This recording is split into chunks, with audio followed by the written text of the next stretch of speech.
আর এবার নজর রাখতেই হচ্ছে এসপি সেজে চাকরির টোপ দিয়ে প্রতারণার অভিযোগ, রীতিমতো র‍্যাকেট ফেদে কারসাজি। পুলিশ সুপার, এসিপি বা অ্যাডিশনাল এসপি পরিচয় প্রতারণা। ঠিক কি ঘটেছে আরো ডিটেইলে বিষয়ে জানাতে পারবে রনক রয়েছে আমার সঙ্গে। রনক, নানা ভুয়ো পরিচয়, তার মানে এই আর্থিক প্রতারণা কতদিন ধরে চলছিল এই কাজ? দেখো, বিগত বেশ কিছু বছর ধরে এই সুস্মিত সেন এই প্রতারণা চক্র চালাচ্ছিলেন। এর আগেও তাকে গ্রেফতার হতে হয়েছিল। শুধু তিনি নয়, তার সঙ্গে তার বেশ কয়েকজন বন্ধু, অর্থাৎ তাদের একটা প্রতারণা চক্র ছিল, যারা এইরকম ভাবে টাকা তুলতো এবং তার বিনিময়ে চাকরি দেওয়ার নাম করে প্রতারণা করতো।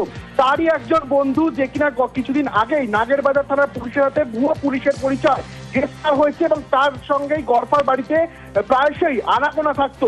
ইতিমধ্যে আমডাঙ্গা থানার পুলিশ যখন সুস্মিত সেনকে গ্রেফতার করে, তার কাছ থেকে 5টি ভুয়ো পুলিশের আইডি কার্ড বাজেয়াপ্ত করা হয়েছে এবং পুলিশ এখন খোঁজ চালাচ্ছেন এই যে প্রতারণা চক্র, তার সঙ্গে আরো কারা কারা যুক্ত রয়েছে।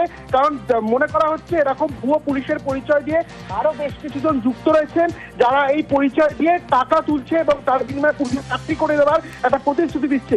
তাদের খোঁজ চালাচ্ছে ইতিমধ্যে আমডাঙ্গা থানার পুলিশ। সোনিয়া, রওনা। আর এবার নজর রাখবো আবাসের টাকায় অনিয়মের অভিযোগ। অন্যের নির্মীয়মান বাড়ির ছবি দেখিয়ে আবাসের 2টো কিস্তির টাকা ব্যাংক অ্যাকাউন্টে, কিন্তু কেউই বাড়ি তৈরি করেননি। তাহলে কি করেছেন? একজন 1,20,000 টাকা পকেটে পুরেছেন, আর একজন আবাসের টাকায় পুরনো বাড়ি সারিয়েছেন।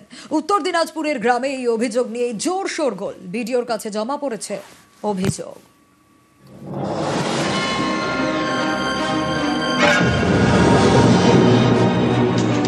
বাংলার বাড়ি প্রকল্প, পাকা বাড়ি তৈরি করতে টাকা দিচ্ছে রাজ্য সরকার, সেই টাকায় অনিয়মের অভিযোগ। উত্তর দিনাজপুরের রায়গঞ্জ, এখানকার মারাইকুড়া গ্রাম পঞ্চায়েতের কাটিহারের বাসিন্দা আলেদা বেওয়া। অভিযোগ, অন্যের নির্মীয়মান বাড়ির ছবি তুলে আবাসের পোর্টালে আপলোড করিয়েছেন, ফলে দ্বিতীয় কিস্তির টাকাও পেয়েছেন, কিন্তু বাস্তবে বাড়ি তৈরি করেননি। 1,20,000 টাকা পকেটে পুরেছেন। টাকা উঠেছে আপনার নামে? হ্যাঁ, উঠেছে। কয় কিস্তি পেয়েছেন? দুইটা। একটা ছবি আপনি পাঠিয়েছিলেন, ওই ছবিটা কোথায় তোলা হয়েছে? ওই ওখানে তুলেছিল। অন্য লোকের বাড়ির সামনে? কি নাম ওনার, যার বাড়ির সামনে তুলেছিলেন? ওই যে ওই বাড়িটা ওদিকে। বাড়িটা কবে করবে, কি ব্যাপার বলুন একটু। করতে হবে এখন। কাটিহারের আরেক বাসিন্দা লালবানু বিবি, একই কায়দায় তিনিও আবাসের টাকা পেয়েছেন, কিন্তু বাড়ি তৈরি করেননি। তিনি আবার আবাসের টাকায় পুরনো ঘর সারিয়েছেন। কয় কিস্তি টাকা পেয়েছেন? দুবার যে টাকা পেয়েছেন, আপনি নাকি বাড়ি করেননি বলে অভিযোগ আসছে, কি বলবেন? আদ্রা ছিল উঠাইছি, আদ্রা ছিল, এটা পারিয়ানি, ওই টাকাটা উঠালি। এটা অর্ধেক করেছিলেন? হ্যাঁ হ্যাঁ, এই টাকাটা পে করেছেন, বাকিটা? হ্যাঁ হ্যাঁ, বাকিটা পেয়েছি। আবাসের টাকায় অনিয়ম, এ নিয়ে রায়গঞ্জ বিডিও অফিসে অভিযোগ জানিয়েছেন স্থানীয়রা। ঘর দেওয়া হয়নি, একটা ইট হলো না, ওনার গাঁথনি হলো না, ঘরটা পাস করলো কে? 2টা কিস্তি অলরেডি টাকা তুলে নিচ্ছে এরা। ভিডিওতে আমরা লিখিত দিয়েছি।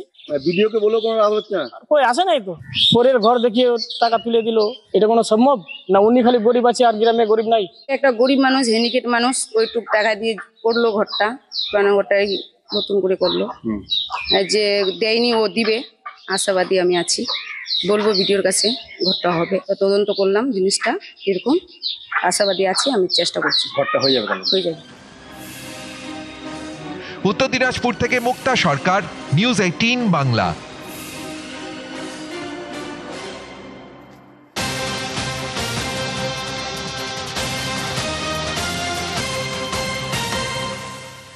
জাল ওষুধের কারবার রুখতে রাজ্যের একের পর এক কড়া পদক্ষেপ আমরা দেখেছিলাম। আর জাল ওষুধের পর এবার নজরে রয়েছে মজুত করা ওষুধ। কলকাতার 6 ওষুধের দোকানে শোকজ করা হয়েছে। আরো বিস্তারিত এই বিষয়ে জানাতে পারবে সোমরাজ রয়েছে আমার সঙ্গে। সোমরাজ, রাজ্য ড্রাগ কন্ট্রোল শোকজ করেছে, কি জানা যাচ্ছে এখনো পর্যন্ত এই বিষয়ে? দেখো, কলকাতার যে সরকারি হাসপাতালগুলি রয়েছে, সেই সরকারি হাসপাতালগুলি লাগোয়া দোকানগুলিতে নজরদারি এবং সচেতনতার ব্যাপক অভাব তৈরি হয়েছে, যেটা এখন পর্যন্ত রাজ্য স্বাস্থ্য দপ্তর সূত্রে জানা যাচ্ছে। যে এই যে বিভিন্ন সময় ওষুধের দোকানগুলি ওষুধ মজুত করে এবং সেক্ষেত্রে স্টক মেনটেন করতে হয়, কিন্তু অনেক ক্ষেত্রে দেখা যাচ্ছে এই ওষুধের দোকানগুলি সঠিকভাবে, অর্থাৎ নির্দিষ্ট নিয়ম মেনে স্টক মেনটেন করছেন না। শুধু তাই নয়, যেভাবে ওষুধের দোকানে ওষুধ রাখা দরকার সেই নিয়ম মেনে ওষুধ রাখা হচ্ছে না। তার দরুন একাধিক ওষুধের ক্ষতি হওয়ার আশঙ্কা থাকছে। সেই সব ওষুধ যদি সাধারণ মানুষের কাছে যায় তাহলে সেই ওষুধ যতটা প্রয়োজনে কাজে লাগবে শরীরকে সুস্থ করতে, ততটা কাজে লাগবে না বলে আশঙ্কা করছেন রাজ্য ড্রাগ কন্ট্রোলের আধিকারিকরা। সেই কারণেই কলকাতার 6টি ওষুধের দোকানকে শোকজ করা হলো রাজ্য ড্রাগ কন্ট্রোলের তরফে।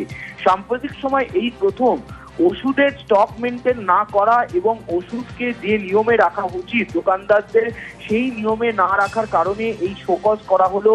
কলকাতার সরকারি হাসপাতালগুলির লাগোয়া দোকান, যেখান থেকে বহু মানুষ ওষুধ কেনেন, সেই দোকানগুলি নিয়ম মানছেন না বলে অভিযোগ, আর সেই কারণেই শোকজ করা হয়েছে। 7 দিনের মধ্যে শোকজের উত্তর দিতে বলা হয়েছে। উত্তর যথাযথ না হলে তাদের লাইসেন্স পর্যন্ত বাতিল করা হতে পারে বলেই সূত্রের খবর। বেশ।